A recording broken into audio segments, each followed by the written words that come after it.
Hey y'all, welcome to the Ball and Breakfast Podcast. My name is Gio, as you know, as my 1,140 subscribers at this present day knows. Gotta say that. Thank you so much for supporting the channel.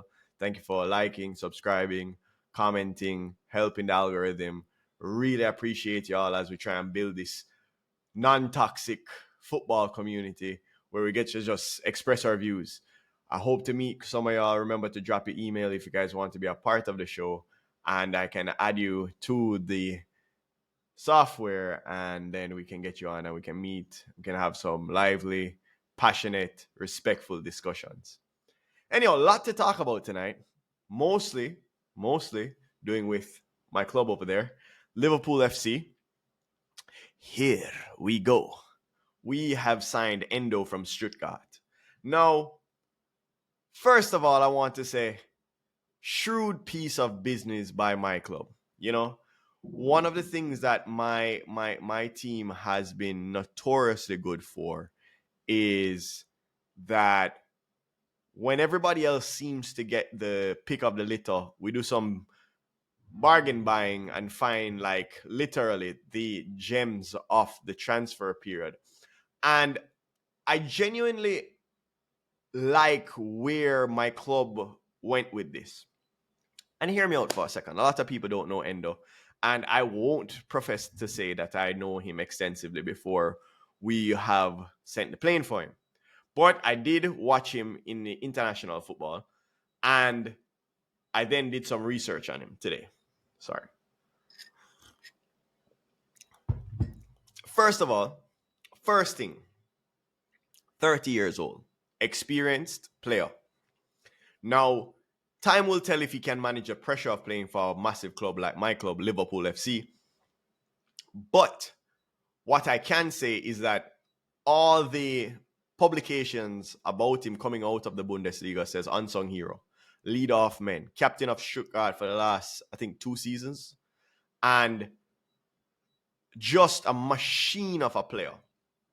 Now, I'm obviously kind of hoping and weighing on the and leaning on the end that George Shamadak, whatever his name is, the guy that our 3-month rental guy that is, in the Bundesliga, experience in the German league, that he knows what he's doing. But based on all the metrics that I see in terms of his tackling, his performance, distance covered is amazing, even for last season at 29 going into 30.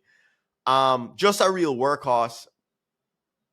Basically, the quintessential, atypical type of club player. Now, people might say, but Gio, 30 years old in the CDM position, if he still has a legs, is pretty young. Because we're not asking Endo to be a box-to-box 8. We have enough of that already, right? We have players. Curtis Jones is an 8. Harvey Elliott is really a level masquerading around in our team as an 8. Dominic Zaboslai, McAllister, all these guys, 8s. 8s or 10s at best. The 6 position requires far less mobility. If he has this between his ears, we're going to see another gem of a signing. Remember Takumi Minamino basically carried us to the FA Cup final, all he did. But I don't believe that our club is finished with Endo. At 18 million, out of the 110 available, I do believe that we will look into the market for another CDM and possibly another 8. You'll never be.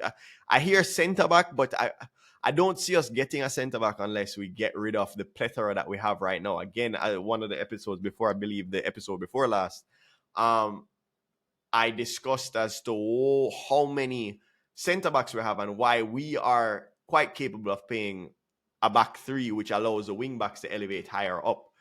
So we have centre backs to kill, and I believe one of the reasons why we haven't pulled the trigger on the young centre back from Sporting Lisbon, I believe his name is Inacio, highly touted prospect coming out of Sporting Lisbon, played against Tottenham Hotspur, in the Champions League, had a very, very good showing, kind of just on the cusp of really becoming, like a really top international centre back, especially for Portugal. And the only reason we haven't pulled the trigger on him, I believe, is because we have not finished or finalized the selling of Nat Phillips. Now, when you look on Liverpool, what you need is legs.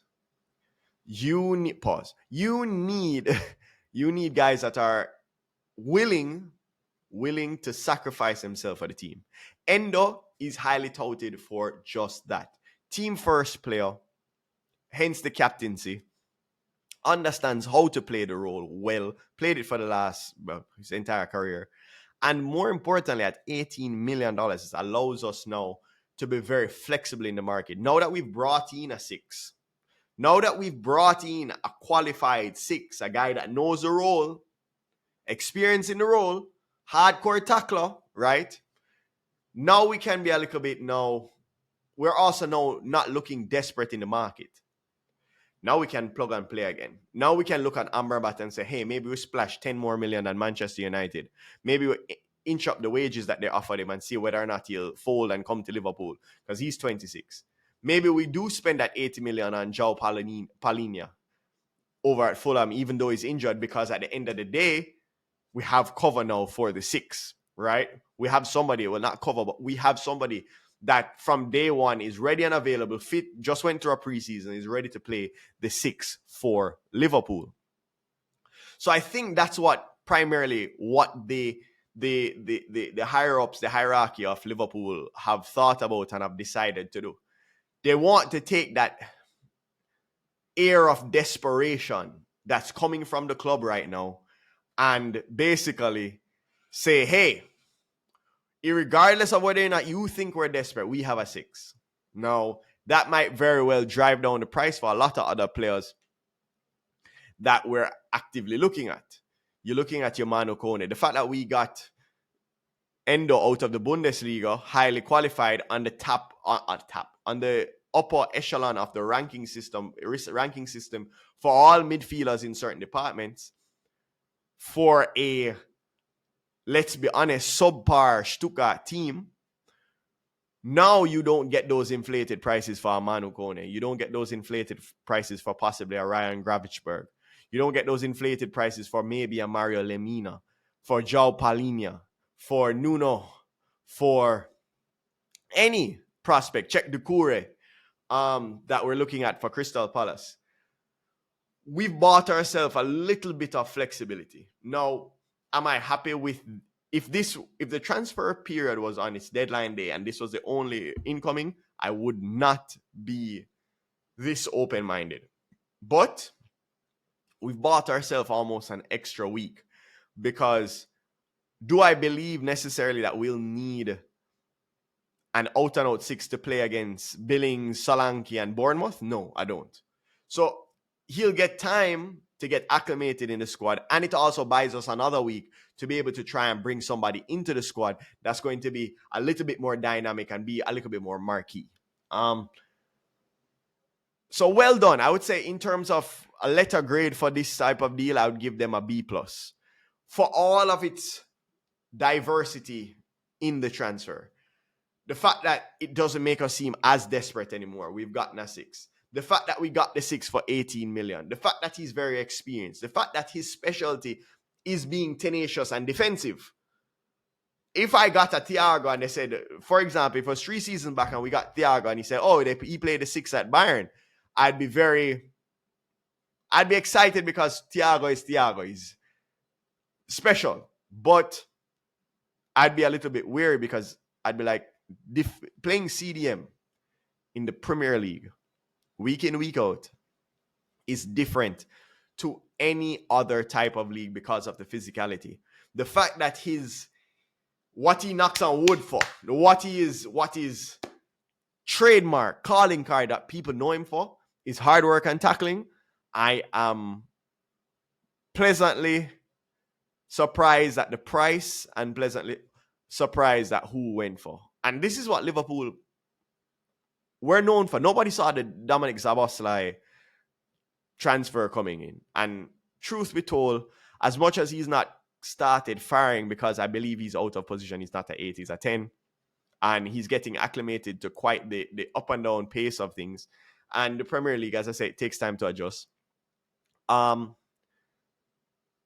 Nobody saw it coming. Lauded after, nobody saw it coming. McAllister, nobody saw the price coming. So we kind of like to do our business under the shadows. I believe that we're in for Ibrahima Sangare for that same reason. Genuinely believe that. I don't believe that we're going to go for Czech Doucouré at Crystal Palace just because the price is way too high for a guy that hasn't proved it at the highest level. And the only time that we will pay that sort of money if Klopp really wants him. In which case, as I say all the time, Klopp, you're on the chopping block. If you spend $70 million for a guy like Czech Doucouré, you are on the chopping block. You can't spend that type of money and get it wrong. Not in our club. We're not a spendthrift club. Guys, get over it. We're not a spendthrift club. And even saying that, the fact that the ownership group has decided to give Klopp $110 million. Obviously, that's their force to be spending it. Now it's for George and Klopp to be absolutely sharp in their transfer policies and who they go for. Liverpool, we're right on the cusp, guys. I don't see us being too far apart. I want to switch over to another topic because it's been kind of a thorn in my side. It's where I see a lot of teams kind of going towards tactically. And I know that Pep started this trend, John Stones. However, not because Pep does it or Pep has the tools to do it means that every club has the tools to do it. And hence, instead of trying to follow it, how about you try and find a counteractive measure to it? I see a lot of people doing this inversion of the wingbacks. And as such, even the top teams have become more concession heavy.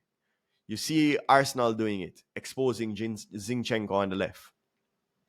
Liverpool exposing us on the right, as if we weren't exposed enough already. Everybody's going off of this inverted left and right back, and a lot of the times it's high defensive frailties. Guys, just buy defenders. Buy guys and implement the thought, defend first. Where have we gotten to this point where midfielders are not allowed to create? They're allowed to be covering. It's a fast. Can you imagine telling Stevie G, hey, every time John Arna bombs on, hey, just circle back and cover. Or Xavi Alonso. I mean, what would be the purpose of a Xavi Alonso? Or Stevie G? I could say Javier Mascherano doing it, but really and truly ended up being a centre-back anyways.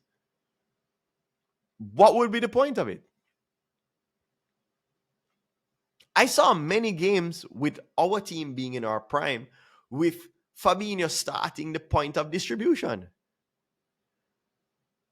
Collecting the ball, splitting the centre-backs wide off the pitch. CDM runs into the hole, collect on the half turn, pick the small pass. Another thing that I like about Endo is that they have heralded him for the non-flashy pass. Always gives up that 5-yard pass quickly and fast and turn on the half turn and offer for the ball again. Another brilliant facet. You know, we're so caught up in stepovers and Jenga football, to quote, Pele and the movie. I just watched that today. Amazing film off of Netflix. Everybody, if you're a football fan, you have to watch the Pele movie. And maybe I'm a little late, but listen. Garincha. I mean, these guys, man.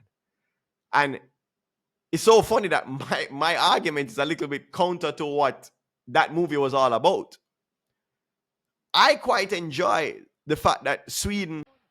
Goal!